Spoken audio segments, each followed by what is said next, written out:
Praise the lord. దేవుని నామానికి మహిమ కలుగును గాక. మన ప్రభువును రక్షకుడైన యేసుక్రీస్తు వారి నామం పేరిట అందరికీ శుభాభివందనాలు తెలియజేస్తా ఉన్నాను. ఈ ఉదయకాలపు వాక్యంలో భాగంగా కొంతమంది వ్యక్తుల ద్వారా, సంఘటనల ద్వారా ప్రతి గ్రంథం నుంచి మనం పాఠాలు నేర్చుకుంటా ఉన్నాం. ఈరోజు ఇర్మియా గ్రంథం హైలైట్స్ లో మనం ఉన్నాం. ఇర్మియా శ్రమలు సీక్వెన్స్ గా మనం ధ్యానం చేస్తూ ఉన్నాం. 26వ అధ్యాయం నుంచి ఒక శ్రమను, ఇర్మియా కలిగిన శ్రమను ఈరోజు ధ్యానం చేద్దాం. 26వ అధ్యాయం 2వ వచనం. యెహోవా ఆజ్ఞ ఇచ్చినదేమనగా, నువ్వు యెహోవా మందిరంలో నిలిచి నేను నీకు ఆజ్ఞాపించే మాటలన్నింటినీ యెహోవా మందిరంలో ఆరాధించుటకై వచ్చు యూదా పట్టణస్తులందరికీ ప్రకటింపుము. వాటిలో ఒక్క మాటనే చెప్పక విడవకుండా చెప్పండి. ఇక్కడ కనుక మనం పరిశీలన చేసినట్లయితే ఇర్మియా మరి యూదా ప్రజల పట్ల తీర్పుని దేవుని చెప్పన ప్రవచనాన్ని చెప్తున్నప్పుడు వారు కోపోద్రికులై ఇర్మియాని శ్రమ కలిగించటం, తిరిగి ఇర్మియా ధైర్యంతో దాన్ని ఎదుర్కోవటం, దేవుడు తోడై ఉన్నాడని దేవుడి సహాయాన్ని కోరుకోవటం, ఇవి మన ప్రతి శ్రమలో మనం ధ్యానం చేస్తూ ఉన్నాం.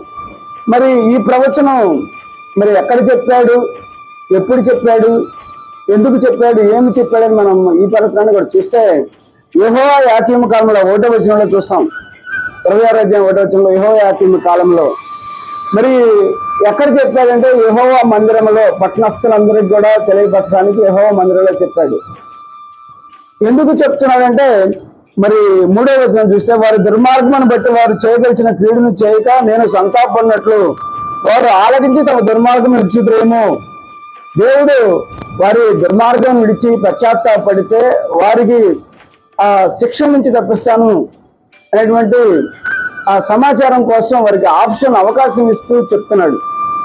మరి ఏమిటి ప్రవచనం అంటే 5వ వచనం చదివితే, మీరు నా మాటలు విని నేను మీకు సెలవిచ్చిన ధర్మశాస్త్రం అనుసరించి నడుచుకొనుడనియు నేను పెద్దకాలు లేచి పంపుతున్న నా సేవకుల ప్రవక్తల మాటలు అంగీకరించడనియు నేను మీకు ఆజ్ఞగా మీరు వినకపోతురి. తర్వాత చూస్తే ఈ మందిరమును భూమి మీద ఉన్న సమస్యలను శాపాస్పదముగా చేసేదను. ఇర్మియా ఈ మాటలు యెహోవా మందిరంలో పలుకుతుండగా యాజకులు, ప్రవక్తలు, జనులందరూ వినిరి. ఈ పట్టణాన్ని, మందిరాన్ని శాపగ్రస్తంగా చేస్తాను నేను అని ఆ ప్రవచనం ప్రకటించబడింది. అప్పుడు ఆ మందిరంలో ఉన్న జనులందరూ కూడా మరి దానికి కోపోద్రికులై ఇర్మియా మరణపాత్రుడు అని కేకలు వేశారు. ఆ మందిరంలో గొడవ జరుగుతున్న సంగతి మరి ఆ రాజ్యంలో రాజు దాకా పోయింది. ఆ రాజు కొంతమంది అధికారులను పంపించాడు.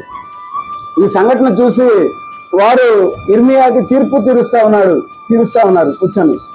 మరి ఇర్మియా మరణపాత్రుడు అని చెప్పడం జరిగింది. ఆ జడ్జిమెంట్ లో ఇర్మియా డిఫెన్స్ చేసుకుంటా ఉన్నాడు, తన వాదనలు వినిపిస్తా ఉన్నాడు. ఇర్మియా వినిపించే వాదన చూస్తే, నేను యెహోవా నామమునే, యెహోవా దేవుడు చెప్తేనే నేను ఈ ప్రవచనాన్ని చెప్పాను అని ఒక డిఫెన్స్ చెప్పాడు.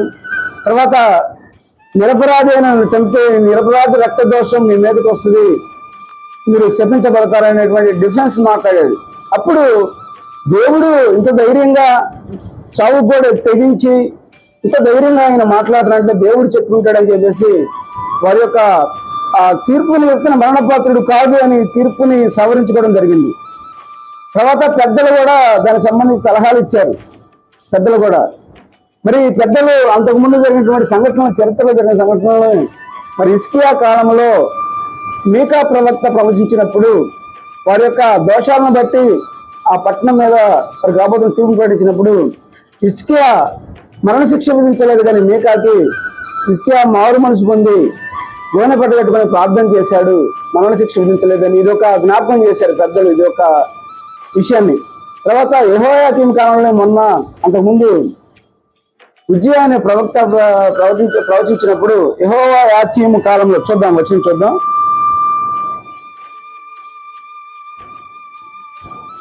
ఆ ఉరియా అనే ఒక వ్యక్తి యెహోయాకీము కాలంలో ప్రవచిస్తే మరి యెహోయాకీము అతన్ని చంపడానికి ప్రయత్నం చేసి ఉరియా పారిపోతాడు ఐగుప్తుకి.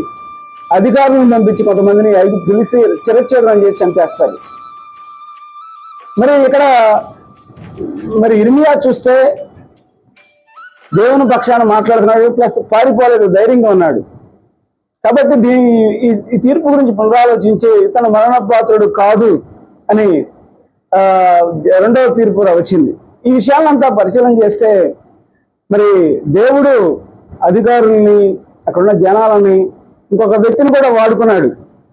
హయీకాము అనేటువంటి ఒక అధికారి కూడా అతనికి తోడై ఉండటం వల్ల, ఒక ప్రాముఖ్యమైన వ్యక్తి తోడై ఉండటం వల్ల ఆ తీర్పుని తప్పించబడ్డాడు. మనం ఈ సన్నివేశాలంతా పరిశీలన చేస్తే మనము దేవుని ప్రణాళికలో మరణం ఉంటుంది. దేవుని సమయం రాకపోతే ఎంత ఘోరమైన వ్యాధి వచ్చినా, ఎంత శత్రువులు నీ మీద దాడి చేసినా, ఎంత తీర్పు వచ్చినా శిరచ్ఛేదనం చేసే అవకాశం ఉంది, అక్కడ ఉరిశిక్ష వేసే అవకాశం ఉంది. కానీ తప్పించబడతావు. కరోనా అయినా నేనేం చేయదు అనే పాఠాన్ని నేర్చుకోవాలి. దేవుని సమయం వస్తే ఇందాకడా బాగానే మాట్లాడండి, ఇప్పుడేనండి, ఊరకనే చనిపోయే అవకాశాలు ఉంటాయి. కాబట్టి ఈ పాఠాన్ని మనం నేర్చుకోవాలి. ఇంకొక విషయాన్ని చూసినట్లయితే ఇర్మియా వల్ల ధైర్యంగా తెగింపు కలిగి ఉండాలి. దేశం కోసం ప్రాణాన్ని ఇవ్వడానికి ఇర్మియా వెనకాడలేదు. నువ్వు ఏ జాతి పట్ల, ఏ ప్రజల పట్ల నువ్వు ముందు కొనసాగించబడతా ఉన్నావో, నువ్వు ఏ ప్రాంతంలో ఉన్నావో, నువ్వు తెగింపు కలిగి ఉండాలి, ధైర్యాన్ని కలిగి ఉండాలి.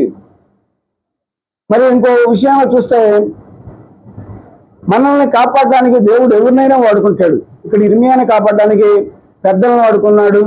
మరి ఉన్నటువంటి ఒక వ్యక్తిని, హయీకాము అనే వ్యక్తిని వాడుకున్నాడు. అక్కడ ప్రజలను వాడుకున్నాడు. దేవుడు మన పక్షాన ఎవరినైనా వాడుకుంటాడు మనల్ని కాపాడటానికి అనే విషయాన్ని ఇక్కడ పాఠంగా నేర్చుకోవాలి. ఇంకొక విషయంగా చూస్తే దేవుని శిక్ష మన మీద రాకున్నట్లుగా పాపాల విషయం పశ్చాత్తాపడాలి.